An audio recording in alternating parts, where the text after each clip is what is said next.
questioning to Yes. Senator De Lima, but I would like to put it on record that the resource person, the former senator, did not answer directly my question, Mr. Chair. And I might be mistaken of defending the former president. I am not defending the former president. In fact, if it is his turn to answer questions, I will ask questions also. Darating po tayo. So, anyways, Senator De Lima will be present in the future hearings. Yes, Senator Risa? Hello. Yes, salamat kayo, Mr. Chair. Just to brief the next hearing and a personal detail about that resource person. Gusto ko lang i-make off record na it is already common knowledge na dahil isang leader, si Laila De Lima, nung siya ay senador at siya ay babae, wineponize talaga yung batas laban sa kanya in the most sexist and misogynistic way. Lalo na sa, unfortunately, at that time, yung kabilang house. So, I look forward dun sa ipepresent niya sa komiteng ito, Mr. Chair, yung kanyang pag-aaral, comparison, nung napag-alaman, nung CHR, nung siya ay chair, tungkol sa mga extrajudicial killings sa Davao City, at comparison nun sa nakita nilang, ng komite niya dito sa Senado na EJ case, panahon ng war on drugs. And I look forward na hindi natin papayagang maulit yung pambabastos na ginawa sa kanya, lalo na sa kabilang house noon, at sa online trolling na ginawa laban sa kanya bilang isang leader at bilang isang babae. Just for the record, Mr. Chair, with full confidence that our committee, subcommittee, and our Senate will uphold that. Daghang salamat, Mr. Chair. Senator Bato de la Rosa? Yes, Mr. Chair. First of all, I just would like to be clarified because the beginning of the hearing, you told us that Senator Joel Villanueva is being appointed by you as the vice chairman of this subcommittee. So therefore, he's a member of this committee. He's claiming to be not. No, he will be a member. Everything will be fixed, Mr. Thank you. I'm willing to be questioned by Senator Bato, Mr. President. No. If there's any question that you would like to we will raise. fix everything. Thank you, Mr. Chair. And Mr. Chair, I just would like to put on record my observation in this committee hearing that in this committee hearing, our resource persons are given even 10 to 15 to beyond the 15 minutes time to speak up. Unlike what happened in the Quadcom in the lower house, wherein kawawa ang mga pulis na ginawang resource person doon. This question is answerable by yes or no. Yes lang or no lang. No more explanation. Pero dito, Mr. Chair, we are treating our resource person with dignity and respect. So I just would like to put it on record, Mr. Chair. And as a follow-up to the question of our majority, our Senate Pro Tempore, to Senator De Lima, Mr. Chair, isn't it a fact that NBI is operationally and administratively under the Department of Justice? It is. Yes. So if it is, if you are morally convinced about the wrongdoings of the former mayor of Davao City about these killings, bakit mo po hinahayaan lang na walang report yung NBI sa'yo? You have instructed the NBI to follow up on this investigation. Tapos natapos na lang yung buong year, 6 years of the Aquino administration, hindi ka nakapag-file ng kaso kay President Duterte. Is that malfeasance on your part as that Secretary of Justice wherein you are morally convinced na may ginawang masama si Pangulong Mayor Duterte. Tapos ngayon, hinayaan mo lang NBI na walang ginawa, walang binalik na report, or baka sinabihan ka ng NBI, ma'am, ang ating kaso will not stand in court. Baka ganun sinabi sa iyo. Kaya wala na nangyari doon sa ginawa mong tasking sa NBI. Can we request for a brief answer, ma'am? My brief answer is that I did make certain follow-ups, and there was reports from the NBI, verbal reports, when I asked about them, and that what would they tell me? That nahihirapan sila na mag-access sa Davao na mga possible witnesses. Can I have the name of the NBI chief during that time na kinausap, na sinabihan nyo? Word lang. NBI, was it Paki-recall na lang, ma'am, and then once Yes, you recall, tell us. Okay, nandito pa kasi ako sa time na I'm giving the victims the chance nga to speak out, to air. Okay, nandito pa tayo. Dalawa na lang naman yung ang tatanungin ko. Okay, Mayor Mabilog, you want to say something? Pwedeng hindi, pwede meron, nasa sayo. Good afternoon, Mr. Chair, honorable members of the subcommittee on the Blue Ribbon Committee. Good afternoon po. First and foremost, gusto ko lang po sabihin na I was not and never will be a drug protector. I don't know personally nor did I benefit in any way from any illegal drug personality in Iloilo or elsewhere. Naging Kabataang Barangay Chairman po ako, City Councilor, Vice Mayor, and Mayor for 6 years. And kahit naging Mayor ako for 6 years, kahit wala po akong formal training as Mayor on addressing illegal or crime or illegal drugs, wala pong training na ibinigay po sa amin. I took this decisive action to combat the drug problem of the city. As a matter of fact, it was even recognized on the national level by both the PDEA and the police, PNP, in 2014, 2015, 2016, and 2017. So, as mayor in the beginning, as mandated by law, I am aware of my authority to set local policies and priorities related to crime and drugs. I'm also aware that the law that dictates that the PNP and the PDEA handle crime investigation and response and the combating of drug trafficking and enforcement of drug laws, while the mayor relies on the police and the PDEA to implement them. So until such time that my name was included in the list, and until that I was granted political asylum by the United States of America government, and that's why I'm here, Mr. Chair, at the behest of the Senate, as a matter of courtesy to this institution, to answer the best of my knowledge questions related to the inquiry. Thank you, Mr. Chair. Thank you. Okay. Last ko na gusto kong i-recognize ngayong hapon na is upon the request of Attorney Jokno, si Roger Herrero. Pero wala siyang affidavit. So ganito na lang ang request ko.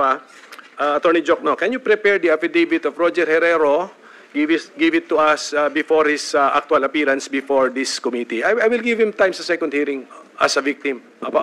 We will do that. Kasi mabigat na storya po nito. Okay, so now. Mr. Chair, yes, bago natin yes, iwan Teresa. po yung salamat kayo, Mr. Chair, before we leave the victim families, also for the information of the committee, nandito rin po kasama natin si Vincent Go, ng tinawag nila sarili nila night crawlers. Sila po yung mga photojournalists na dinocument yung EJ case all throughout the war on drugs. So available din po sila, Mr. Chair, to answer any questions of the senators. Vincent Go, sige, Vincent Go, Go, Mr. Chair. Salamat can I kayo, make the Mr. Chair. request to your organization, Night Crawlers, if you can make a 5-minute presentation sa next hearing? I expect na maganda mga pictures doon kasi I think you are photojournalist or you have the photographer. So sa next hearing na po, Mr. Go, please organize your data. So nasabi ko na yun. So we will now go into the questioning proper by the senators by order of appearance, but we give priority to our officers. But ganito, wala kasi sila Colonel Garma and si Colonel Leonardo. But since public knowledge na rin naman yung sinabi nila okay? Widely publicized na, I will allow questioning on those matters kung gusto lang po ng mga members ng committee. Okay, so sila former Secretary Panelo at saka former Secretary Belica invited by Senator Bongo. I can give you 3 minutes for opening statement if you want. Mr. Chair, Mr. President, may I interrupt you? Yes, sir. I'm sorry, but I have to respond to the remarks of Senator De Lima. It is only fair na bigyan niyo ako ng 1 minute. And I have read, this is part of my speech, but I want to make it of record. Ito yung the long and short sa trabaho ko. Nung mayor ako, pati presidente ako, is that the jobs Yung dalawang trabaho was never easy. And it was not meant to be. I have tried to do the best I can to address the problem of illegal drugs and without compromise. Kasali na lahat yung naririnig niyo. Whatever it is, hindi ako nag-compromise. Sinabi ko, ito, pagka pumasok kayo dyan, walang compromise, walang ariglo, walang usapan. Do not do it in my city. Nung presidente ako, sabi ko, bitawan ninyo. Kasi pag hindi, magkakaroon talaga tayo ng problema. Ito na nga itong ngayon eh. As I have tried to do the best I can to address the problem of illegal drugs firmly and without compromise. Yan ang gusto ko lang iiwan dito bago ako aalis. O bago ako alis sa mundong ito. For all of its successes and shortcomings, it was not a perfect one. Maraming mali. Baka may maraming krimen. Alam mo, gusto ko lang iiwan ito sa Pilipino. I would never have any other chance maybe in the future. That for all of the successes and mali o ano, I and I alone take full legal, moral responsibility. Yan ang iniiwan ko sa inyo. I am ready for your questions. Thank you. So, okay, so I assume, Attorney Panelo, Mr. Bellicao, no more opening statement? I have, Your Honor, please. Sige, can we observe strictly 3 minutes? Yes, go ahead, sir. Thank you, Mr. Chair. I, Salvador Panelo, hereby depose state under oath that from July 2016 to October 2021, I was the Chief Presidential Legal Counsel of then President Rodrigo Roa Duterte. From October 2018 to April 2020, I also served as Presidential Spokesperson of PRRD. As Chief Presidential Legal Counsel, I provided legal advice to PRRD on various matters and issued statements providing legal support for the actions of PRRD and its administration. As Presidential Spokesperson, I spoke on behalf of PRRD on matters of public interest, actions, policies, programs, official duties, and accomplishments of his administration.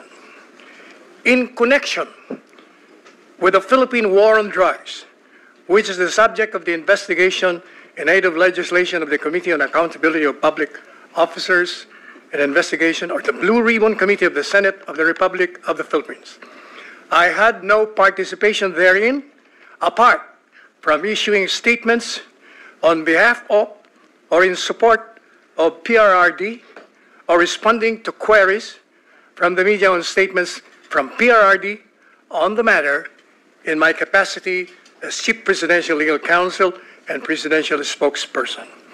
During my tenure as Chief Presidential Legal Counsel and Presidential Spokesperson, and even thereafter, I did not observe or otherwise acquire knowledge of any malfeasance, misfeasance, or nonfeasance in connection with the war on drugs by any government official, including former President Rodrigo Roa Duterte, Senator and former Special Assistant to the President Christopher Lawrence Bongo, and Senator and former Chief of the Philippine National Police Ronald Bato de la Rosa.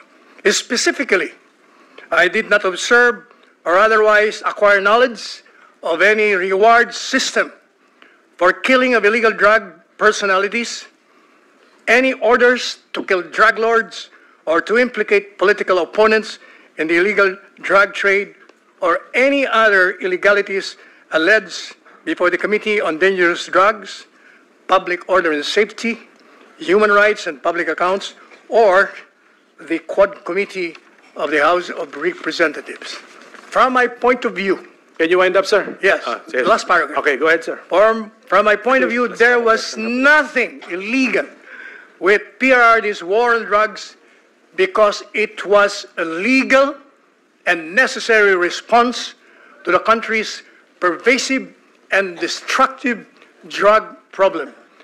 PRRD merely complied with his constitutional duty, which is his prime duty, to serve and to protect the people, and his campaign promise and mandate to rid the country of the drug menace. Salamat po, Thank sir. you. Yes. Thank you. At you submitted an affidavit then.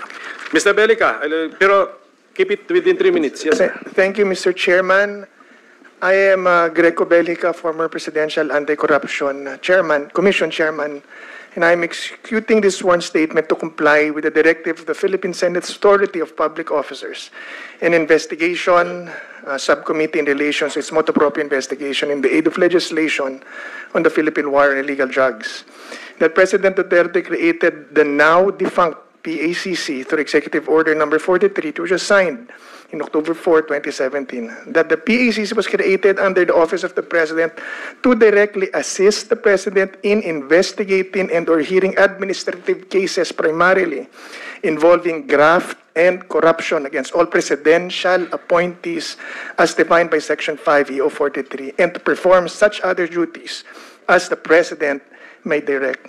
That on January 12, 2018, I was appointed as one of the 4 commissioners of the PACC and 1 chairman. Thereafter, in March 15, 2021, I was appointed as chairman of the PACC following the passing of my predecessor.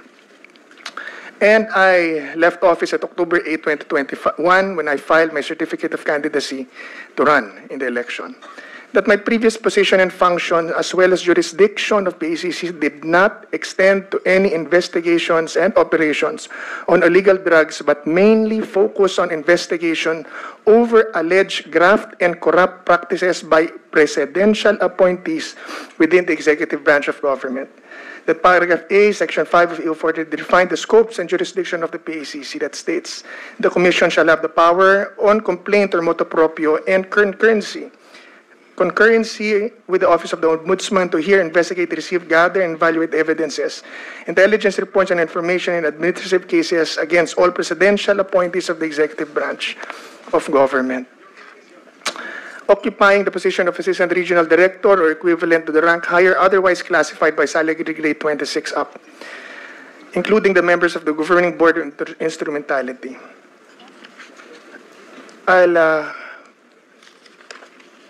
That consistent with Section 10 EO 43, complaints and cases filed or extended to PACC relating to possible violation of RA 92165 are immediately referred to PDEA, DOJ, PNP, NBI for proper investigation. That the best of my knowledge and recollection, all illegal drug-related matters outside PACC's jurisdiction were referred to these agencies. That outside from my previous official position in the PACC, the only involvement that I personally had with respect to the anti-illegal drug campaign of the government, before and after President Duterte is in my personal capacity as a minister of the gospel and founding chairman of the Yeshua Change Agents Organization. Sige, I will let you finish the paragraph. Sige, just continue po doon. Through the YC, I have helped and continue to help in the demand reduction program of the government by helping in the prevention campaign of those at risk of illegal drug use, as well as the rehabilitation and recovering of former drug dependents. Okay, thank you, sir. Thank you. I have a copy of your affidavit then. Salamat po. Thank you. So now we will commence with our questioning by the senators. Upon the request of Senator Bato de la Rosa, is there Colonel Grijaldo here? Colonel Grijaldo, upo po kayo rito kasama namin. Wala, I mean, Senator De La Rosa will be the one to introduce him maybe when he asks questions too, directed to Colonel Grijaldo. Okay, so, pursuant to our guidelines, We will now commence the questioning. We will have to start with our Senate officers. So I now recognize Senator Jinggoy Estrada. You have 10 minutes, sir. 10 minutes. Thank you. Thank you, Mr. Chair. Some questions addressed to the former president. Mr. President, kanina pa ho kayo tingin ng tingin sa amin, lagi kayo tumitingin sa kanan. Hindi ho kayo tumitingin sa kaliwa. Nagpapansinan na ba kayo ni Senator De Lima? Wala maganda dyan, dito lang. Anyway, Mr. Chair. to be serious, on Yes, a serious Mr. note, Chair, sir. I think, I beg Senator Jinggoy, the SP Pro Senator Tempore to lead us in setting the tone that this is not a laughing matter. I'm Yes, not, Salamat, Mr. Chair. I was not joking. I was just, para ma-lighten lang yung mood, Mr. Chair. Anyway, on a serious note, Yes, okay. Mr. Continue. President, how do you assess the campaign against illegal drugs during your time, Mr. President? Do you consider it as a success, Mr. President? Mr. Senator, it is a continuing problem for the country and for the entire world. The drug problem is a very serious and pernicious, virulent ailment that the country is facing. Sa panahon ko and the previous presidents, yung panahon ko, hindi siguro ninyo nagustuhan, not you, yung the entire country. I am addressing the entire country. Baka hindi ninyo nagustuhan. But yun ang style ko. Sinabi ko nga, I tried to do the best that I could. Kung nagkulang ako, pasensya. Pero ang solusyon during my time was a call of duty of the president. Ako yun. Kasi ako yung presidente sa panahon ko. At hindi ako nagkulang, Mr. Senator. Nag-warning ako lahat narinig ng Pilipinas. Huminto kayo sa droga, bitawan ninyo, drop it. Kasi magkakaproblema talaga tayo. Pag nakita tayo sa isang kanto at naghawak ko ang droga, problema na talaga yan.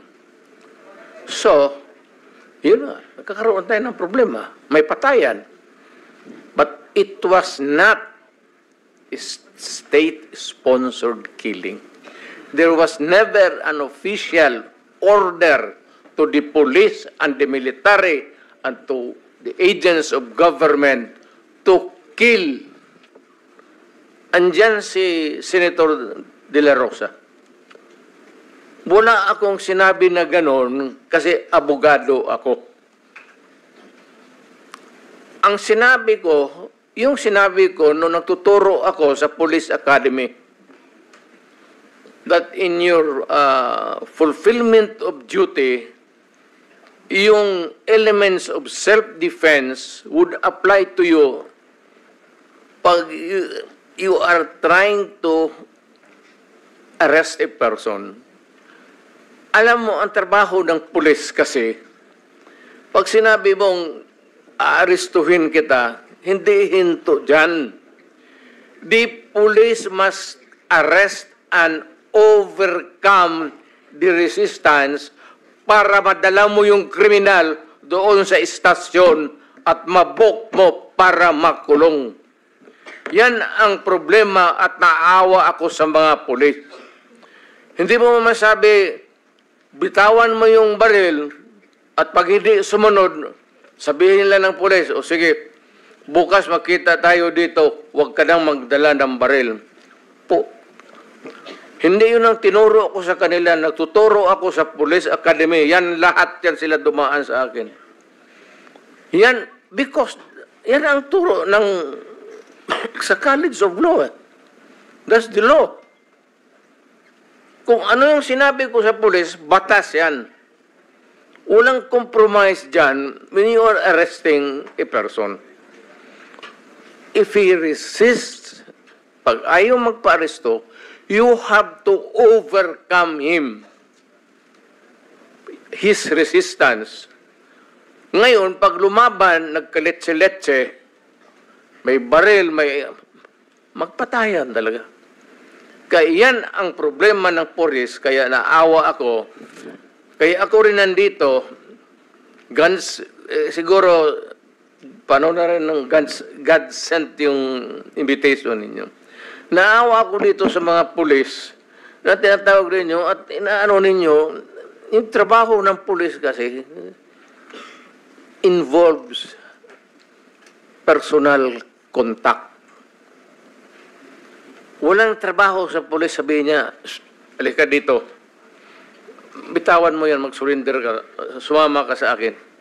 It is always a confrontation, and if the other guy is armed, there will always be kamatayan or injuries.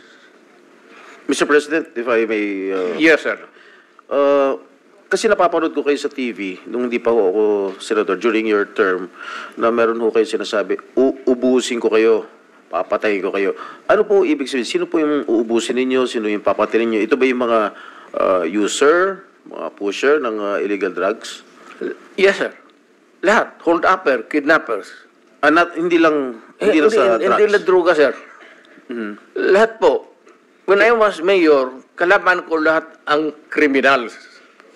Huwag naman yung mga staff, wala akong pakialam dyan, yung mga cheke-cheke. Yung mga kidnappers, sa Mindanao po, marami yan. At yung mga lawless elements doon, when they go on a rampage, they take over the entire municipality. I-hostage nila yung municipality, yung bangko lahat doon, hino-hold up, at yung police hindi makagalaw kasi nakapalibot sila and there are civilians. And they cannot start a war because the civilians eventually will be killed in the process. Patay sila. Nung sinabi niyo pong uubusin ko kayo lahat, papatayin ko kayo lahat, ito ba ho yung naging resulta kaya marami hong naging patayan, Ginoong Pangulo? Literally, yes. So, pero wala ho kayong inuutos sa mga dating chief of police ninyo, chief of PNP na pumatay? Warning lang na, istorya mo lang yan, sir. Chismis lang ho? Alam mo, pagka mayor ka, o presidente ka, pag sinabi mo, hoy, huminto kayo dyan, masama yan, illegal yan, walang mangyari sa syudad mo. Pag sinabi mo, huminto kayo, papatayin ko kayo. Pag hindi sila huminto, of course, the police would come in. Sabihin ko sa pulis, pag naghawak ng baril, ito yan sila, dumaan yan sa Davao lahat. Koy, ito, si Danao, lahat yan sila, dumaan ng Davao. Ang order ko talaga sa kanila, pag maghawak ng baril, patayin mo na para one less criminals. Bukas mag-hold up na naman yan, may problema na naman tayo. Ganon rin sa pusher. So, Ginoong Pangulo, nung mayor po kayo ng Davao, do you confirm the existence of the Davao Death Squad? No, sir. Wala po Davao Death Squad. So, ano po yung iniimbestigahan ni former Senator De Lima nung siya chairperson ng Commission on Human Rights? Ang iniimbestigahan po niya yung DDS, if I'm correct. Am I correct? I don't know how the term was coined. Senator De Lima, were you investigating the Davao Death Squad when you were chair of the CHR? Yes, that was the focus. But the former president doesn't confirm the existence of the Davao Death Squad. That has been his position nung tinanong ko ho siya, nung nag-appear siya sa public inquiry, na there's no such thing as DDS. But there are people, there are witnesses who said that there is such a thing as Davao Death Squad. It may not be the correct term, or it may not really be or explicitly called the Davao Death Squad. Who but, coined that name, that phrase, the Davao Death Squad? I think it was media, it was certain sectors, certain groups. But it was not the CHR which you headed before, Madam Senator. We knew it to be as Davao Death Squad because of the various reports. But it did not originate from us, the term Davao Death Squad. What is clear to us is that there was this group of assassins, and some of them are actually part of the Davao City Police Office. And there are also the Abanteros, the assassins themselves, with respective handlers. And already, Mr. Matubato and Mr. Las Cañas... If I may cut you, Madam Senator, may quick interjection on those, Senator. Okay, our rules on interjection, ganito ha, I will have to ask the permission of the senator who has the floor if you want. And then, please limit it to maximum of 2 and very related to the topic that the topic we're discussing, okay? So, Kahit one lang, Mr. Chairman. 1 or 2. You want to? Yes, okay, please. Senator Risa Ontiveros is recognized. Salamat kaayo, Mr. Chair, and salamat sa SP Pro Tempore. Very quick, at the proper time, and this is related to the line of questioning of the SP Pro Tempore right now.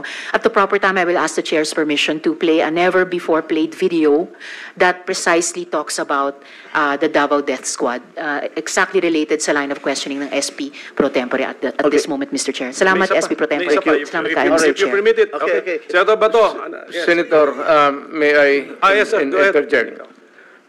Lahat itong sa right side ko, dumaan ito ng Chief of Police Director. Puro commander ng death squad yan. I thought there was no existence. Trabaho ng pulis yan. Literally, hindi mo sabihin na lahat yan sila, ito, si Danao, ayan o. Nagdadasal kasi sa kasalanan niya siguro. Magkano bang, ilan bang pinatay mo? Dumaan yan. Ito, De La Rosa. Tanungin ko sila ngayon. Tanungin ninyo. Openly, lahat yan dumaan pagka-police chief. Pati yan si Gamboa. Tanungin ninyo.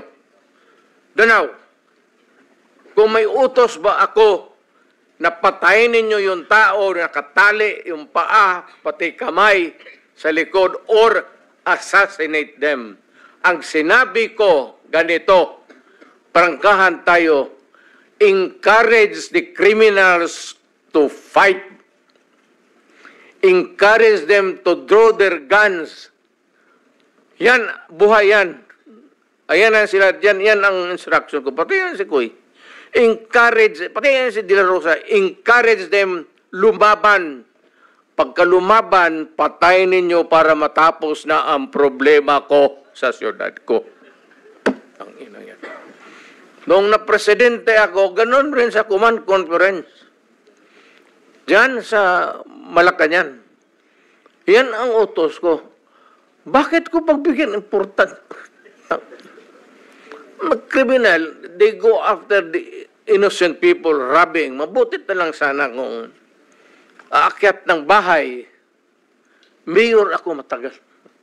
Aakyat ng bahay, magnakaw, re-rapin yung bata, re-rapin yung babae, tapos papatayin. Kung ikaw ang mayor, how do you deal with the problem? Ano kaya ang tingin ninyo sa... I'm sorry to tell you, I'm sorry to express to the nation. Unforgiving ako, hardliner, alam nila yan. Pati police alam nila. They are not ready siguro to talk about it. Sinabi ko yan sa mga police, putang ina kayong mga police, pag pumasok kayo dyan sa droga, kayo ang mauuna. Mr. Chair. No need to strike it out if that is the real way that the mayor then phrased his sentence. Okay, as chairman, Mr. President, fact-finding muna. General Gamboa, you were formerly Chief of Police of Davao. Lahat yan sila? Yes, answer. Yes or no? Yes? No, sir. No. Okay. General Danao, former Police Chief of Davao?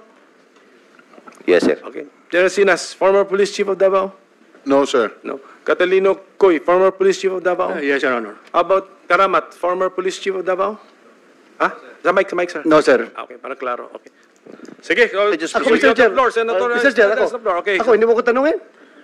Yes, we need to Former Chief of Police ako ng Because Davao. alam ko chief ka ng police, but former chief Yeah. of Davao. Yeah. Okay. And Mr. Chair, Sige, kanina, yes, you allow allowing me yun. Sige, short, one. short introduction. Mr. Chair, yung DDS, yung term ng DDS, siguro sa amin dito, Danao, General Coy, General Gamboa was never a chief of police but na-assign yan sa Davao, sa Police Regional Office 11. Ako, assign ako ng Davao as City Director. At doon ako nagsimula yung career ko sa Davao City. Just this weekend, Mr. Chair, in-interview ako ng mga media ng Davao nung umuwi ako. And harap-harapan, sinabihan ko sila, kayo kasi, mga media ng Davao, kayo nag-imbento ng term ng Davao Death Squad. Pag may namatay, binabalita kagad yun, Davao Death Squad, Davao Death Squad. Kayo, ang nag-imbento ng term na yan, sabi ko sa media ng Davao. And later on, one of the media ng Davao, dinibang yung aking statement. Sabi niya, sir, with due respect, bago namin yan na-create, yung term na yan ng Davao Death Squad, meron kasing isang namatay, sir, may isang namatay, binaril, may nakalagay doon na placard na Davao Death Squad. Kaya doon nag-start yung paggamit namin ng term ng Davao Death Squad. So therefore, sabi ko, okay, I will correct my statement. Hindi kayo ang nag-imbento, but kayo ang nag-propagate ng word na yan. So yun na, lumaki na, nagiging ginamit niya. Pag may binaril, sabihin kagad, Davao Death Squad. Kahit na binaril ng dahil jealousy ang motibo, or kaya malaking utang, nakadispal ko ng pera, binaril, DDS kagad ang pinapalabas na term. So, yan na, lumaki na yung pangalan na Davao Death Squad, Mr. Chair. Yan na po yung intervention niya po. Yan, na yun na. Thank you. Sige po, before I return the floor to Senator Estrada. Doon sa umami na naging chief, sino? Chief Catalino Coy, naging chief ka. Danao, naging chief kayo. Do you mind or don't you mind having been called as the head of the Davao Death Squad by the former president? Wala pong ganun, sir. So it's just a matter of taking things on your hand. If you will take it literally, yung sinasabi niya sa media. Kung ano yung sinasabi niya ngayon, sir, yun na yung sinasabi niya. Pero yung kamong sasabihin niya na, o Danao, patayan mo sa ganito, there's no such thing, sir. Na ganun. So walang ganong nautos. Is there a danger that your men will incorrectly interpret what the mayor was saying? Well, nung panahon ko, sir, as city director, I don't deny, sir, that there were some killings. Pero talagang, ang tao ko, sir, ilan din ang na-hospital dyan. Even in my term as my regional director of 4A in NCRPO in MPD. On record yan, sir, nasa hospital. Hindi lang, sir, nasa hospital, kundi namatay yung pulis natin. So, anong gagawin, sir, ng pulis pag ikaw ang nasa sitwasyon namin, sir? Are we going to allow just to kill the PNP there? So siguro, sir, maging emotional man tayo rito, sir, pero kami po mismo is nasa front line in enforcing the law. Pero there's no such thing as sabihin na patayin mo lang si ganito, no. Walang ganon, sir. Sige. Can we hear from Catalino Coy? Thank you, Mr. Chairman. Yes, General. I mind very much me being associated with the DDS because during that time when I was the city director of Davao, it was really a problem for us, especially the unsolved killings. Actually, we had a case in Ombudsman because of that, because of command responsibility. It is really a challenge for the PNP to investigate those cases because even the relatives of some of the victims refused to cooperate. And we believe also, and there was a suspicion that there were really some PNP personnel and even some civilian individuals who were involved in those incidents. Thank you, sir. Okay, Senator Jingo, you have last 5 minutes. Thank you, Mr. Chair. You want something? Yes, Mr. Chair, with the indulgence of the SP Pro Tempore. Yes, Senator Risa. Opo, Mr. Chair, kasi siguro napansin, pati ng former president, yung shock ng lahat. Bakit, sir, yan ba ang trabaho ng pulis? Na pumatay ng mga suspected criminals? Sir, yung mic nyo. Pag dumaban. Bakit Iba sila po yung pagka-express kasi kanina, so I had to clarify. Bakit Salamat, sila- SP Pro Tempore. bakit sila Salamat, Mr. makamatay? Chair. No. Hindi yan ang tanong ko. Talagang, napaka hindi magandang impression po ng mga statements kanina. Kaya I appreciate the candor of Yusek Kuy at pati kanina ni General Danao. Look, ma'am, about it. may I Salamat kayo, Mr. interrupt Chair. you? I'm done, Mr. Chair, for now. Kindly. Go ahead, sir. Itong mga to, ma'am, galing ito ng mga sa Academy PMA. Hindi ito mga bubo. Hindi rin ito papayag na utusan mo ng illegal. Doon yan sa academy nila, sa PMA, they are from there to, yung ano talaga yung batas. Kaya pag inutusan mo yan, sabihin mo, patayin mo, sabihin, sir, mukhang hindi pwede yan, sir. I tried. Ako mismo, I tried. Ako, marami akong patay mo, sir. Kulong mo na lang natin, sir. Total. Sabi ko siya, siguraduhin mo lang na hindi ma-release. Kasi gagawa ng kalukuhan yan uli. And they will mag-hold up na naman yan. Yan ang lalo na yung mga kaso na magnakaw, tapos mag-rape, tapos magpatay, o Mr. Chair.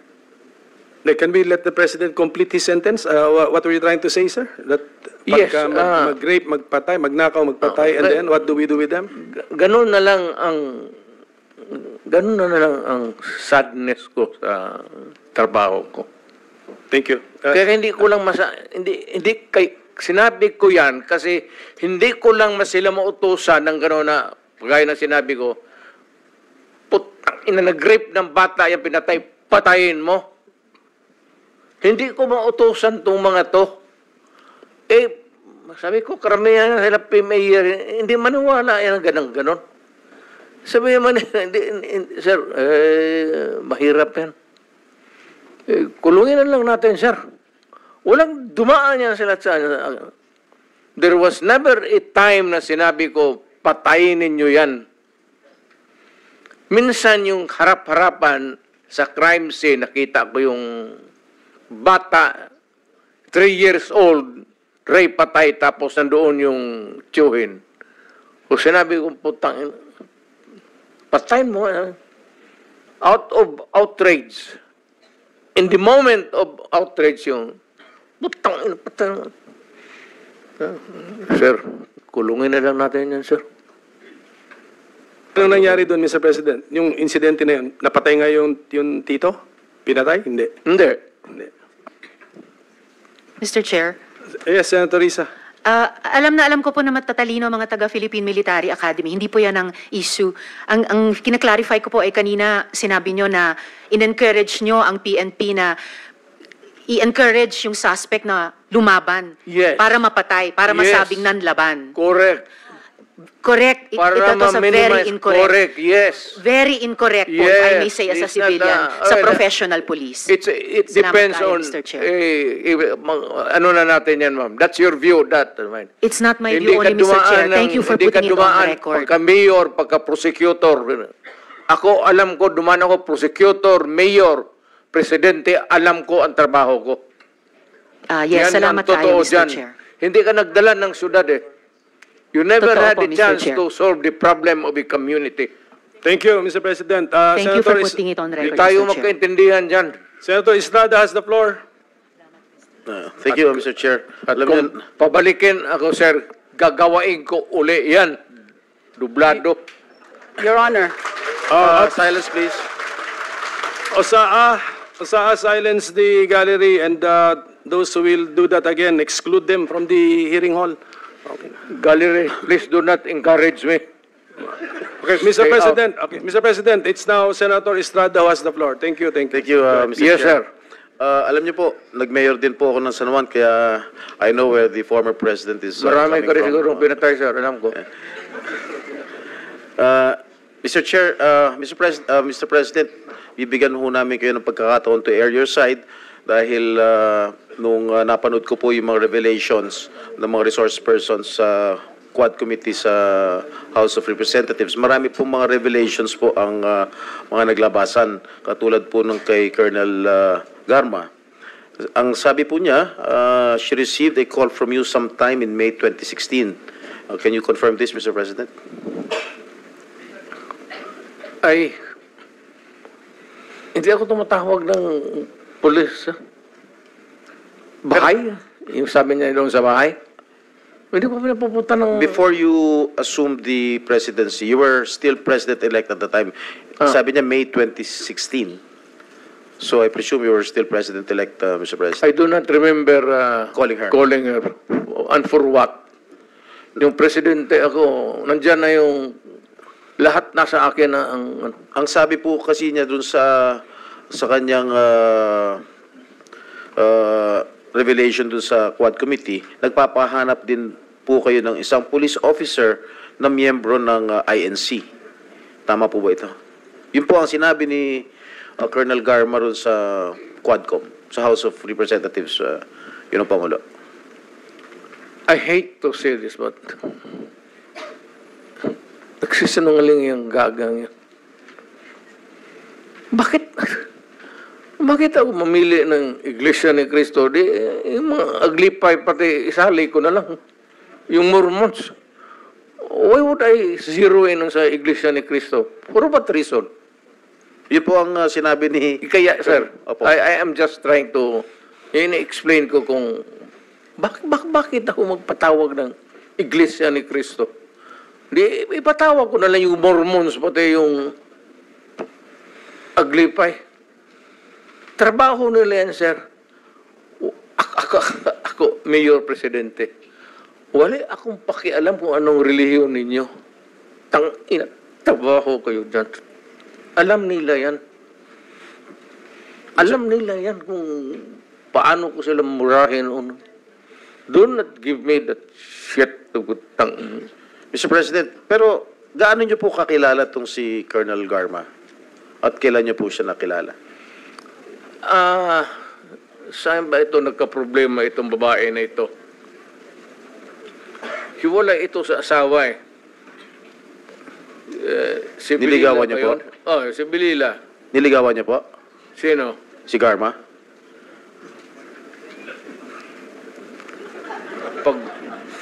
Kung wala na siguro akong ibang makita siya.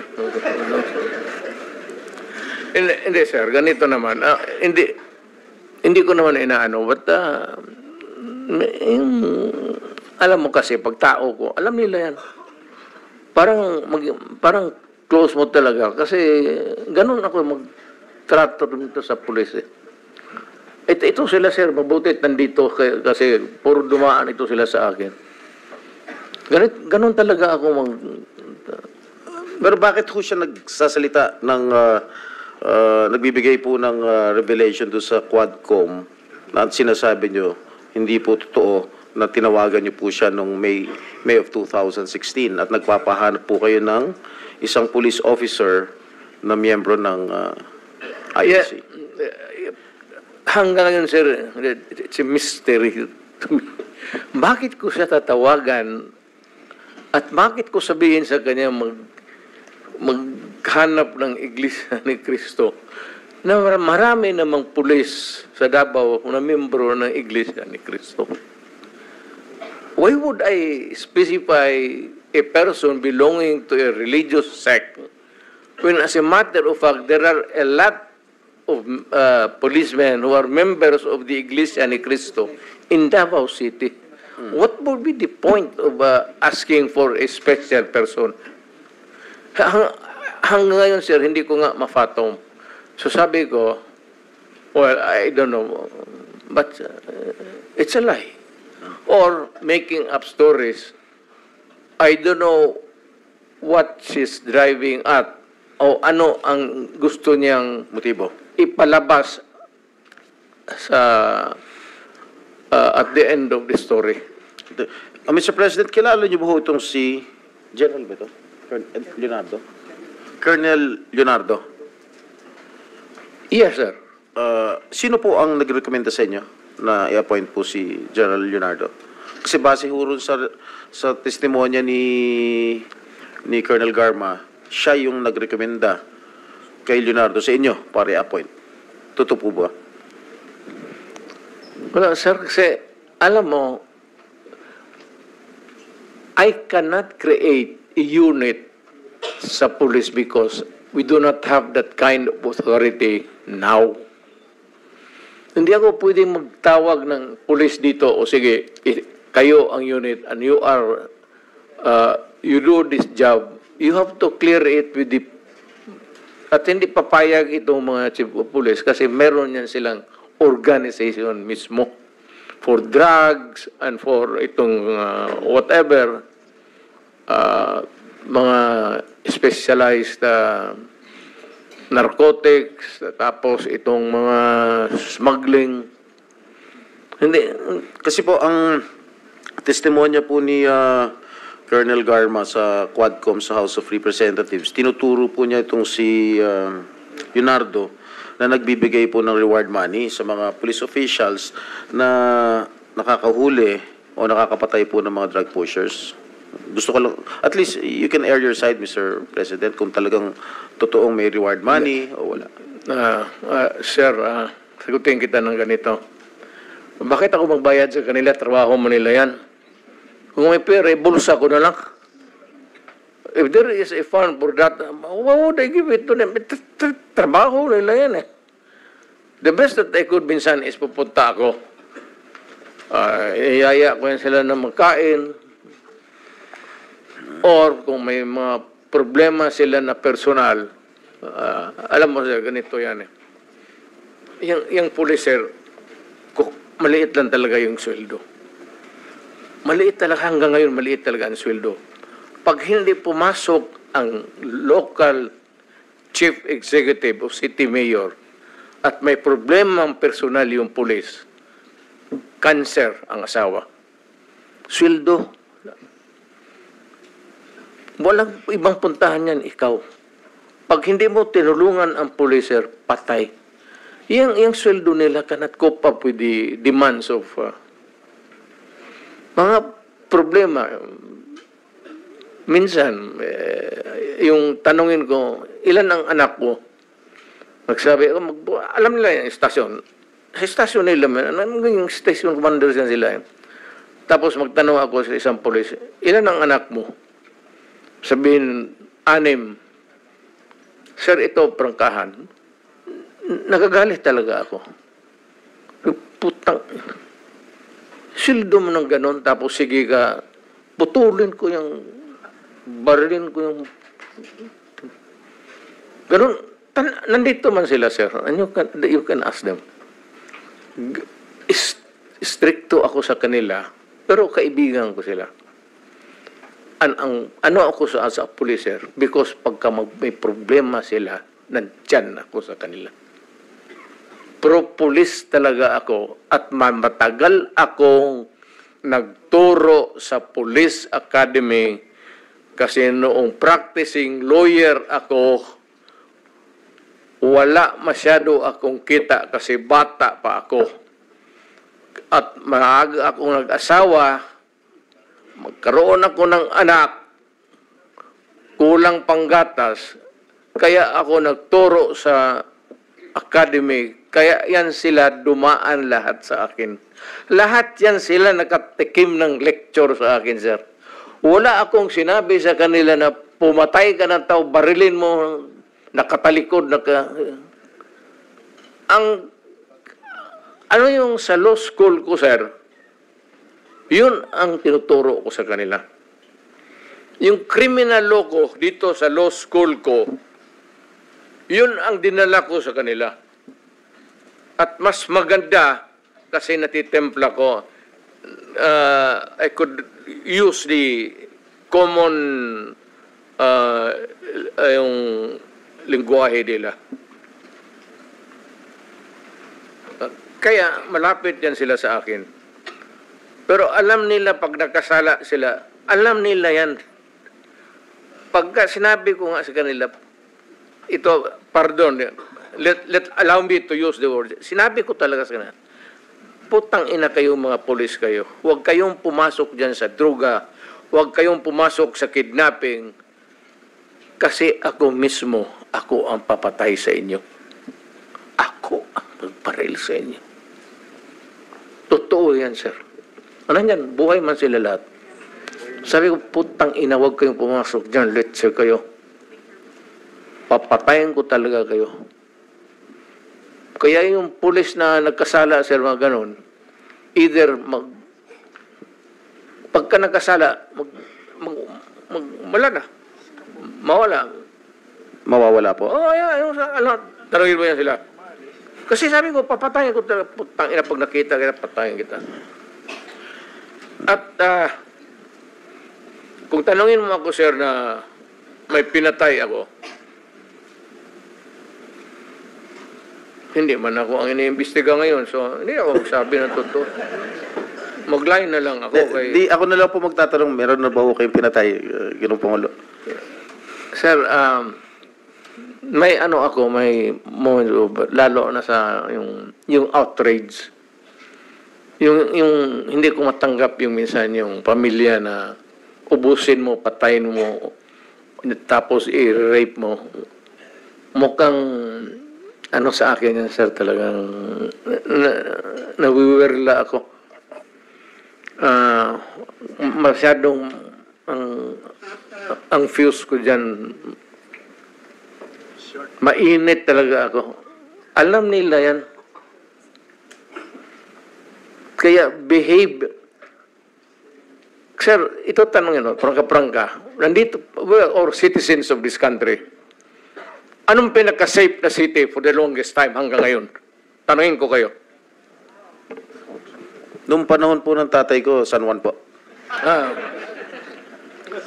Kasi sir, binaback-upan ako ng tatay mo. O, totoo. Huwag na lang tayo ilabas na lang natin. Ang sabi ng tatay mo sa akin, sir, you do what you have to do to make your city safe. Kasi ang Davao nababalitaan na maganda. Kaya ang Davao nag-flourish. Kaya ang Davao malinis. Kaya ang Davao ngayon, anytime maglakad ka, walang gagalaw sa iyo. Alam ng tao kasi pag magkamali sila, hindi yung police, they have to deal with me. Dapat ako ang imbestigahin dito kung extrajudicial killing. Wala yan sila. Ako mismo ang... Mr. President, nung time na mayor ka, merong police na nag-involve sa droga sa Davao?